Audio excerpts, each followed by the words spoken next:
ಸ್ವಲ್ಪ ನಾವು ಇತಿಹಾಸ ನೋಡಿದ್ವಿ ಮಧುಶ್ರೀ. ಅಂದ್ರೆ ತೀರಾ ಇತ್ತೀಚಿನ ವರ್ಷಗಳ ಕೆಲ ಇತಿಹಾಸ. ಯಾಕಂತಂದ್ರೆ ಈ ದೇಗುಲ ಸುಮಾರು 7ನೇ ಶತಮಾನದಲ್ಲಿ ನಿರ್ಮಾಣ ಆದದ್ದು ಅನ್ನುವಂಥದ್ದು ಕೂಡ ಒಂದು ಇತಿಹಾಸ ಹೇಳುತ್ತೆ.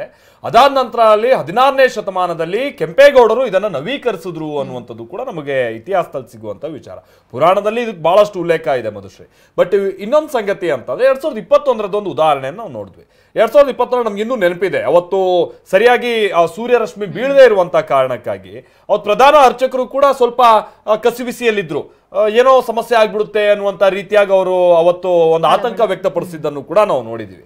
ಕಾಕತಾಳೀಯನೇನೋ ಬಹಳ ಕೊರೋನಾಕ್ಕೆ ಸಂಬಂಧಪಟ್ಟಂಗೆ ಈ ಡೆಲ್ಟಾ ವೇರಿಯಂಟ್ 2ನೇ ವರ್ಷದಲ್ಲಿ ಬಹಳ ಸಮಸ್ಯೆಗಳಾಯ್ತು. ಪುನೀತ್ ರಾಜ್ಕುಮಾರ್ ಸೇರಿದಂಗೆ ಬಹಳಷ್ಟು ದೊಡ್ಡ ದೊಡ್ಡ ಮಂದಿ ಆ ಬಾರಿ ತೀರ್ಕೊಂಡಂಥದ್ದು ಇದೆಲ್ಲ ಅದೇ ವರ್ಷ ಆಗಿದಂಥದ್ದು. ಕೆಲವ್ರು ನಂಬ್ತಾರೆ, ಕೆಲವರು ಇದೊಂದು ಕಾಕತಾಳೀಯ ಅಷ್ಟೇ. ಅದೇನೋ ಹೇಳ್ತಾರಲ್ಲ, ಮರ ಬೀಳೋಕ್ಕೂ ಕಾಗೆ ಕೂರಕ್ಕೂ ಅದೇ ಟೈಮ್ ಆಗ್ಬಿಡ್ತು ಅಂತ ಆ ಥರ ಕೆಲವರು ವಿಶ್ಲೇಷಿಸೋರು ಇದ್ದಾರೆ. ಅದೆಲ್ಲ ಅವ್ರವ್ರ ನಂಬಿಕೆಗೆ ಬಿಡೋಣ.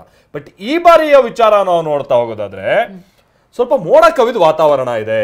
ವಾಸ್ತವ ಏನು ಅಂತ ಅಂದ್ರೆ ಹೊರಗಡೆ ನಾವು ಹೋದಂಥ ಸಂದರ್ಭದಲ್ಲಿ ಸ್ವಲ್ಪ ಮೋಡದ ವಾತಾವರಣ ಇದೆ. ಹಾಗಾಗಿ ಸೂರ್ಯ ರಶ್ಮಿ ಸ್ಪರ್ಶಿಸುತ್ತಾ ಇಲ್ವಾ ಅನ್ನುವಂಥದ್ದು ಒಂದು ಕುತೂಹಲ ಅಂತೂ ನಮಗಿದ್ದೇ ಇದೆ. ಎಸ್, ಇನ್ನೂ ಅರ್ಧ ಗಂಟೆ ಇದೆ. ಆ ಒಂದು ಕುತೂಹಲ ಅಂತೂ ಖಂಡಿತವಾಗಿಯೂ ಕೂಡ ಇದ್ದೇ ಇದೆ. ಈ ಬಾರಿ ಯಾವುದೇ ರೀತಿಯ ಕಸಿವಿಸಿ ಆಗುವಂತಹ ಘಟನೆಗಳು ನಡೀಬಾರದು. ನಿರಾತಂಕವಾಗಿ ಸೂರ್ಯ ರಶ್ಮಿ ಶಿವಲಿಂಗವನ್ನ ಸ್ಪರ್ಶ ಮಾಡಿ ಈ ವರ್ಷ ತುಂಬಾ ಚೆನ್ನಾಗಿರುತ್ತೆ ಜನಸಾಮಾನ್ಯರಿಗೆ, ದೇಶಕ್ಕೆ ಅನ್ನೋ ಸಂದೇಶವನ್ನ ಶಿವನ ಮುಖೇನವಾಗಿ ಸಾರಬೇಕು ಅಂತ ಹೇಳಿ ಎಲ್ಲರೂ ಕೂಡ ಕಾತರದಿಂದ ಕಾಯ್ತಿದ್ದಾರೆ. ಶಿವನಿಗೆ ಸೂರ್ಯ ನಮಸ್ಕಾರ ಮಾಡೋದಕ್ಕೆ ಇನ್ನೇನು ಕೆಲವೇ ಕ್ಷಣಗಳಷ್ಟೇ ಬಾಕಿ ಇದೆ. ಇನ್ನು ಪ್ರತಿ ವರ್ಷವೂ ಕೂಡ ಈ ಒಂದು ವಿಸ್ಮಯ ಕೌತುಕ ನಡೆಯುತ್ತೆ. ಈ ಒಂದು ಕೌತುಕವನ್ನು ಕಣ್ತುಂಬಿಕೊಳ್ಳೋಕೆ ಭಕ್ತವರ್ಗ ಕೂಡ ಕಾಯ್ತಾ ಇದೆ. ಹಾಗೆ ನಮ್ಮ ಪ್ರತಿನಿಧಿ ಮಂಗಳ ಗವಿಗಂಗಾಧರೇಶ್ವರ ದೇಗುಲದ ಪ್ರಧಾನ ಅರ್ಚಕರ ಜೊತೆಗೆ ಮಾತುಕತೆ ನಡೆಸಿದ್ದಾರೆ. ಏನ್ ಹೇಳಿದ್ದಾರೆ ಈ ಸಂದರ್ಭದಲ್ಲಿ ಪ್ರಧಾನ ಅರ್ಚಕರು, ಬನ್ನಿ ಕೇಳೋಣ. ಪ್ರಧಾನ ಅರ್ಚಕರಾದ ಸೋಮ ಸುಂದರ ದೀಕ್ಷಿತ್ ಅವರು ನಮ್ಮ ಜೊತೆ ಇದ್ದಾರೆ. ಅವ್ರನ್ನ ಮಾತನಾಡ್ಸೋಣ. ಸ್ವಾಮೀಜಿಗಳೇ, ಇವತ್ತಿನ ಒಂದು ವೈಶಿಷ್ಟ್ಯತೆ ಬಗ್ಗೆ ಹೇಳೋದಾದರೆ, ಜೊತೆಗೆ ಏನು ಈ ಯಾವ ಒಂದು ಗಳಿಗೆಯಲ್ಲಿ ಇವತ್ತು ಗವಿಗಂಗಾಧರೇಶ್ವರನ ಮೇಲೆ ಒಂದು ಸೂರ್ಯ ರಶ್ಮಿ ಸ್ಪರ್ಶ ಮಾಡುತ್ತೆ? ಇವತ್ತು ವಿಶೇಷವಾಗಿ ಸಂಕ್ರಾಂತಿಯ ವೈಶಿಷ್ಟ್ಯತೆ ಒಂದು ಹೇಳೋದಾದರೆ ಬಹಳ ವಿಶೇಷವಾದ ದಿನ.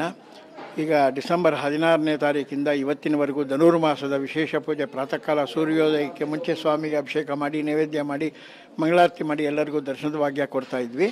ಈ ಒಂದು ವಿಶೇಷದ ದಿನ ಇವತ್ತು ಮಧ್ಯಾಹ್ನ 1 ಗಂಟೆವರೆಗೂ ಎಲ್ಲರಿಗೂ ದರ್ಶನದ ಭಾಗ್ಯ ಸ್ವಾಮಿಗೆ ನಡೆಯುತ್ತೆ. ಇವತ್ತು ಸಾಯಂಕಾಲ ದಕ್ಷಿಣಾಯನದಿಂದ ಉತ್ತರಾಯಣಕ್ಕೆ ಪ್ರವೇಶ ಮಾಡೋ ಸೂರ್ಯ ಭಗವಂತ ಸ್ವಾಮಿಗೆ ಬಂದು ಅವನ ಸೇವೆಯನ್ನು ಮಾಡಿ ತದನಂತರ ಉತ್ತರಾಯಣ ಪ್ರವೇಶ ಮಾಡುವಂಥ ವಿಶೇಷವಾದ ಶುಭ ದಿನ. 160 ಅಡಿ ಒಳಗಡೆ ಇರುವಂಥ ಈಶ್ವರನ ಮೇಲೆ ಸೂರ್ಯ ಬಂದು ಪೂಜೆ ಮಾಡೋದು, ದರ್ಶನ ಮಾಡೋದು ಅಂದರೆ ವಿಶೇಷವಾದಂಥ ವಿಸ್ಮಯಕಾರಿಯಾದ ವಿಷಯ.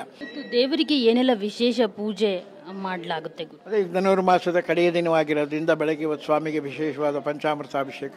ಅಂತ ಅಭಿಷೇಕ ಪ್ರಿಯವಾದ ಈಶ್ವರನಿಗೆ ಹಾಲನ್ನು ನಾವೆಷ್ಟು ಬೆಳಗಿಂದ ಅಭಿಷೇಕ ಮಾಡಿದ್ದೀವಿ, ಆ ಸ್ವಾಮಿ ಅಷ್ಟು ಶುದ್ಧವಾಗಿರ್ತಾನೆ.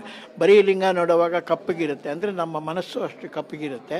ಹಾಲು ಹಾಕುವಾಗ ಸ್ವಾಮಿ ಬೆಳ್ಳಿಗೆ ಕಾಣಿಸ್ತಾನೆ. ಆ ಬೆಳ್ಳಿಗೆ ಕಾಣಿಸುವಂಥ ವೈಶಿಷ್ಟ್ಯತೆಯನ್ನು ದರ್ಶನ ಮಾಡಿದವರಿಗೆಲ್ಲ ಮನಸ್ಸು ಬೆಳ್ಳಗಾಗಲಿ, ಮನಸ್ಸು ಶುದ್ಧವಾಗಲಿ ಅನ್ನೋ ಉದ್ದೇಶನೇ ದೇವರಿಗೆ ನಾವು ಹಾಲಭಿಷೇಕ ಮಾಡೋದು.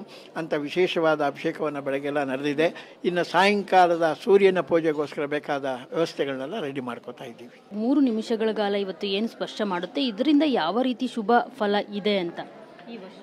ಈಗ ಹೋದ ವರ್ಷದ ಕಾಲದಲ್ಲಿ ಒಂದು 46 ಸೆಕೆಂಡ್ಗಳ ಕಾಲ ಸ್ವಾಮಿ ಮೇಲೆ ಸೂರ್ಯನ ಬೆಳಕಿತ್ತು, ಅಂದರೆ ಲಿಂಗದ ಮೇಲೆ. ಆಗ ನಾನು ನುಡಿದಿದ್ದೆ ಈ ವರ್ಷ ಎಲ್ಲ ಕ್ಷೇಮವಾಗಿರುತ್ತೆ ಅಂತ. ಅದೇ ರೀತಿಯಾಗಿ ಮಳೆ ಬೆಳೆ ಎಲ್ಲ ಚೆನ್ನಾಗಾಗಿದೆ, ರೈತರುಗಳು ಎಲ್ಲ ಸಂತೋಷವಾಗಿದ್ದಾರೆ.